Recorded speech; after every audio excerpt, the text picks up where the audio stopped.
The Battle of Christmas Island was a small engagement which began on the 31st of March 1942, during World War II. Because of a mutiny by Indian soldiers against their British officers, Japanese troops were able to occupy Christmas Island without any resistance. However, the American submarine Sea Wolf caused severe damage to the Japanese cruiser Naka. Background: at the time, Christmas Island was a British possession under administrative control of the Straits Settlement, situated 161 nmi south of Java. It was important for two reasons. It was a perfect control post for the East Indian Ocean, and it was an important source of phosphonates, which were needed by Japanese industry. After the occupation of Java, Japanese Imperial General Headquarters issued orders for Operation X on 14 March 1942. Rear Admiral Shoji Nishimura was assigned to command the 2nd Southern Expeditionary Fleet's occupation force,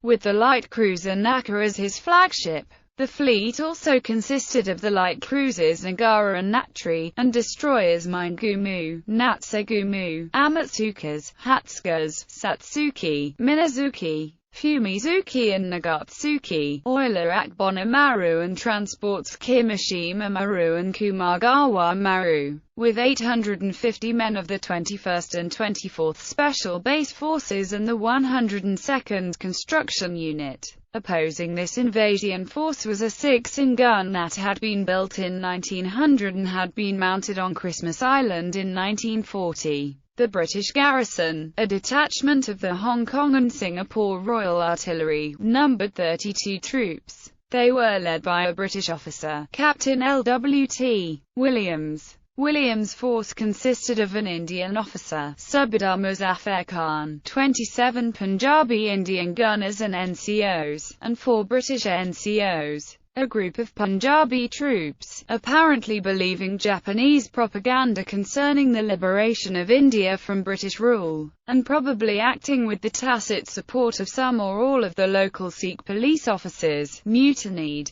They shot and killed Williams and the 4 British NCOs and tossed their bodies into the sea. They then locked up the district officer and the few other European inhabitants of the island pending an execution that apparently was thwarted by the Japanese occupation. Battle. At dawn on 31 March 1942, a dozen Japanese bombers launched the attack, destroying the radio station, which stood roughly where the post office is today. Fragments of bombs dropped were still being found into the 1980s in the post office Padang. Because of the mutiny, the Japanese Expeditionary Corps was able to disembark at Flying Fish Cove without opposition. At 9:49 the same morning, the American submarine Sea Wolf fired 4 torpedoes at the Naka, all missed. Sea Wolf attacked again at 6:50 the following morning, firing 3 torpedoes at Natri, missing again.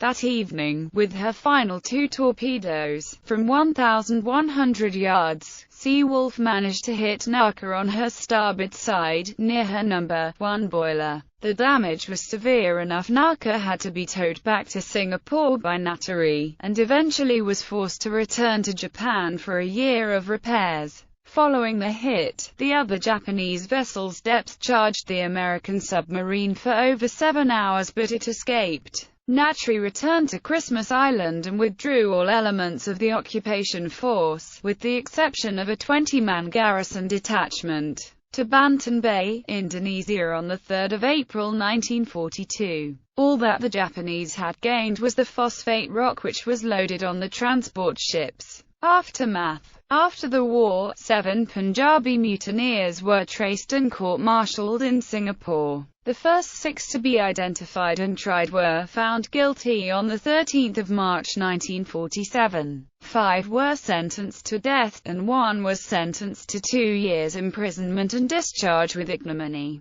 King George VI confirmed the death sentences on 13 August 1947. However, British rule in India ended shortly afterward, with India and Pakistan gaining independence before the executions could be carried out, and thus diplomatic issues had to be taken into account. In October 1947, a seventh mutineer was identified. He was also court-martialed and sentenced to death. An eighth soldier was identified as a participant in the mutiny but was never caught. On 8 December 1947, the death sentences were commuted to penal servitude for life after the governments of India and Pakistan made representations. After further arguments between Britain and Pakistan over where the sentences should be served, with the British demanding they serve 9 years, the 6 prisoners were transferred to Pakistan in June 1955, after which the British government ended its interest in the case.